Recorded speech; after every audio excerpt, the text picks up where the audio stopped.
अगर आप संबलपुर में एक परफेक्ट लग्जरियस नाइट कैंपिंग करना चाहते हैं so this video for you. Welcome to entertainment kingdom. जी हाँ, जहाँ मिल जाता है आपको एक ब्यूटीफुल हॉस्पिटैलिटी के साथ 4 टाइम का खाना और आपका सफर शुरू होता है यहाँ, जहाँ इवनिंग स्नैक्स के बाद शुरुआत होता है आपका नाइट ट्रेकिंग, जो कि एक एडवेंचर से कम नहीं होता। और वहाँ मजेदार एक्टिविटीज के साथ आपको करना होता है लाइव कुकिंग, जो कि एक चैलेंज से कम नहीं होता। उसके बाद आपको देखने को मिलेगा एक्टिविटीज के साथ फन वन साइड गेम्स, जो कि बहुत मजेदार होता है। Then group dinner under the open sky, जो कि एक्टिविटीज का एक बेस्ट पार्ट होता है। फिर देखने को मिलेगा आपको one fire and live music session, जहाँ बैठे बैठे कब सुबह हो जाता है किसी को पता ही नहीं चलता। तो देर किस बात की, ये वीडियो शेयर करो अपनी उन दोस्तों को जिसके साथ आप ये मजेदार एक्टिविटीज करना चाहते। कांग्रेस नेता अधीर रंजन संबलपुर में पश्चिम बंगाल के मुर्शिदाबाद के कांग्रेस सांसद श्री अधीर रंजन चौधरी ने संबलपुर का दौरा किया। पिछले दिनों संबलपुर में मुर्शिदाबाद के एक मजदूर की हुई हत्या के बारे में जानकारी लेने के लिए संबलपुर आए श्री अधीर रंजन चौधरी ने इस अवसर पर पीड़ित परिवार से मुलाकात करने के साथ साथ पश्चिम बंगाल से या मजदूरी करने आए मजदूरों से मुलाकात की एवं इस अवसर पर श्री अधीर रंजन चौधरी ने पत्रकारों से भी बातचीत की। सरकार के साथ साथ गैर सरकारी और एक बल यह काम कर रहे हैं, तो इसलिए ये संगीन हालत को देखते हुए मुझे लगा कि मैं भी उस जगह जाए, दौरा करें। मैं गए थे धानीपल्ली में, जहाँ प्रवासी मजदूर को हत्या की गए थे। धानीपल्ली नजदीक है, मैंने गए थे, हम देखा वहाँ एक छोटे से कमरा में रोटी रोजी कमाने के लिए आए थे, वो बेचारी रहा करते थे, वहाँ उनको पीट पीट के मार दिया। वहाँ के आम लोगों के साथ मुझे कुछ वार्ता करने की मौका नहीं दिया गया। पुलिस के ऑफिसर ने, पुलिस वालों ने पहले से ही धमका के, डरा के, भड़का के सबको वहां से भगा दिया, क्योंकि वो मुझसे बात नहीं कर पाए।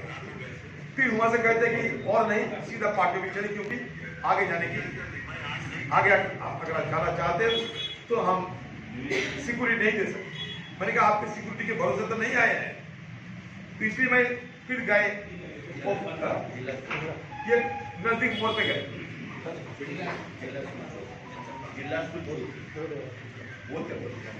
ये पेंसिल मोड़ कहते हैं, पेंसिल मोड़ पे गए, पैदल गए थे, क्योंकि पुलिस वालों ने कहते कि आगे पुलिस बल हम दे नहीं पाएंगे, एस्कॉर्ट नहीं कर पाएंगे।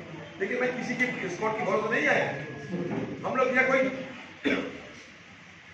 नापाक इरादे को अंजाम देने के लिए नहीं आए हैं, आम लोगों को बात सुनने के लिए आए हैं। ये अधिकार है हमारे, चाहे पुलिस बल मेरे साथ रहे ना रहे, कोई फर्क नहीं पड़ता।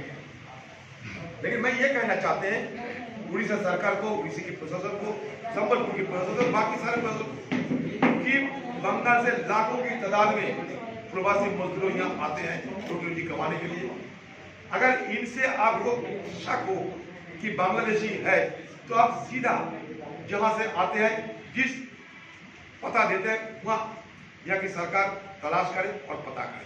मैं बांग्लादेशी की पैरवी करने के लिए यहाँ नहीं आए हैं। मैं फिर दोबारा ये बात कहना चाहते हैं कि बांग्लादेशी और घुसपैठिया को पैरवी करने के लिए मैं बिल्कुल नहीं आए हैं। मैं दावे के साथ कह सकता हूँ, मैं आए हैं हमारे बंगाल की, खासकर मुर्शिदाबाद की, जो प्रवासी मजदूरों जिनको आज उलझन की जिंदगी गुजारने मजबूर हो रहे हैं, जिन पे हमला हो रहे हैं, मौत की घाट उतरे जाते हैं, उन्हीं लोगों को मदद करने के लिए यहाँ आए हैं। मैं सारे बात एसपी संबलपुर वहाँ जाकर भी कहने की सोच रहे हैं, अगर मिलने का मौका मिले तो।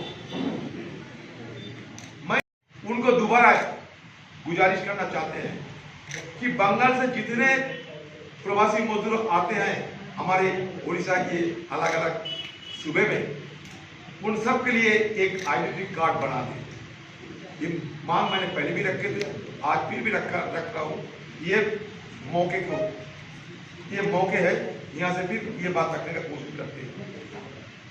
अगर यहाँ की हर प्रवासी मजदूरों को एक एक आइडेंटिटी कार्ड रहे साथ में, तो इनको ये भयभीत होने की जरूरत नहीं होगी।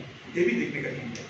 मैं इसलिए से उड़ीसा सरकार को ही नहीं, बल्कि बंगाल की सरकार को भी गुहार लगाना चाहते हैं कि बंगाल की सरकार भी एक परिचय पत्र प्रदान करे वहाँ के प्रवासी मजदूरों के लिए। इसलिए देश Municipalities has been recognized as an special district का मतलब क्या होता है? इस डिवाइड रहने वाला पिछड़े वर्ग की डिस्ट्रिक्ट है। अगर बंगाल में इन लोगों को काम मिल जाती तो घर परिवार छोड़ के मार खाने के लिए उड़ीसा आते। आपका सेफ रेस्पॉन्सिबल है इसी अच्छा, अगर मुर्शिदाबाद के लोग यहाँ आगे कोई लड़ाई करते हैं तो प्रतिबंध लगा दीजिए प्रवासी मजदूरों की। उड़ीसा सरकार प्रवासी मजदूरों को उड़ीसा में आने के मना कर रहे हैं, प्रतिबंध लगा दिए बस। लेकिन आप लोग क्या करेंगे? 80 लाख पॉपुलेशन है। देखिए, मैं आप लोगों से झगड़ा कर रही हूँ, आप सवाल पूछेंगे, मैं आप सवाल पूछेंगे, मैं जवाब दे देंगे।